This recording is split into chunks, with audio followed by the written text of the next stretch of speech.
Maksa anak makan sampai si anak nangis-nangis dan akhirnya emaknya stres sendiri. Betul, itulah Mak Gabe sebelum Mak Gabe paham ilmunya memberi MPASI ke anak. Waktu anak pertama setiap jam ngasih makan ya, Mak Gabe pasti pusing, takut karena ada rasa trauma kalau ngasih makan itu. Susah banget ngasih makannya itu mulutnya.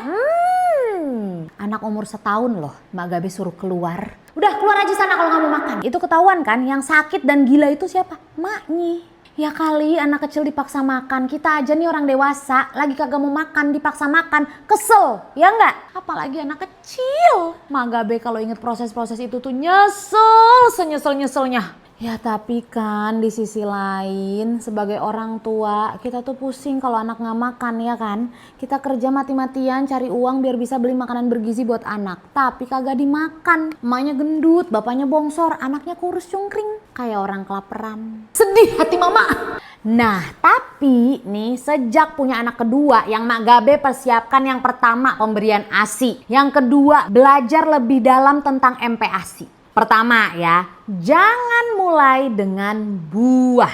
Langsung aja mulainya pakai menu lengkap. Kedua, gak usah pakai bumbu aneh-aneh, bumbu aromatik kayak bumbu apa, gula garam gak usah. Karena sebenarnya bahan makanan yang kita masukkan semua sudah punya cita rasanya masing-masing. Justru ini kesempatan yang baik untuk kita bisa memperkenalkan rasa original dari bahan makanan yang anak makan. Contoh rasanya nasi gimana, rasanya labu gimana, rasanya daging gimana gitu. Ketiga, anak melepeh adalah proses belajar. Jadi jangan pikir, aduh ini anak aku kok dilepeh mulu sih makanannya, berarti dia gak suka ya sama makanannya. Bukan sayang, itu dia namanya proses belajar. Dia lagi belajar menelan, belajar mengunyah, belajar memproses makanan yang masuk ke mulutnya. Karena selama ini kan biasanya cuma nyusu. Jadi itu tidak berarti dia tidak suka. Coba terus kasih menu yang sama selama beberapa waktu. Karena itu anak lagi belajar mengenali makanannya. Nah Mak Gabe biasanya sekali masak itu langsung diulek saring. Terus ini dibagi-bagi nih ke wadah. Biasanya bisa dapat 3-4 porsi langsung kita siapin di wadahnya. Nah setelah itu langsung deh kita simpen di kulkas.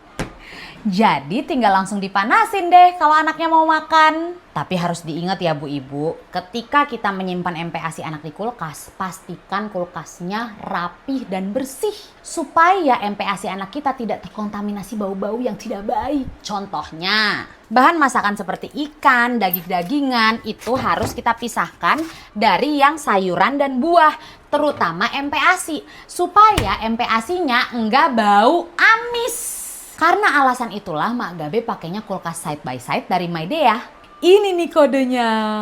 Dan ingat ya Mak, kalau mau nyimpen MPASI anak harus pilih kulkas yang dinginnya merata untuk menjaga kualitas dan kesegaran makanan yang ada di dalamnya. Kalau Maidea side by side udah pastilah no frost. Bisa dilihat ya, dia ini udah ultra thin foaming. Jadi kapasitas dalamnya itu udah luas. Pasti mau langsung punya kulkas samaan kan? Langsung aja klik link di bio Mak Gabe buat check out kulkasnya. Keempat, jangan lupa mulai latih oromotor anak sejak usia 6 bulan. Googling sendiri ya kalau ini buat infonya.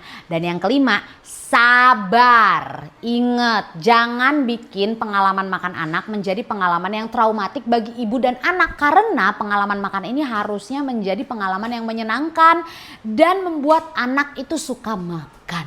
Lagian anak yang GTM itu akhirnya bisa suka makan juga kok Mak. Contohnya anak Mak Gabe yang GTM dulu udah suka makan tuh sekarang. Udah ngerti mendeteksi rasa lapar dan udah bisa minta makan.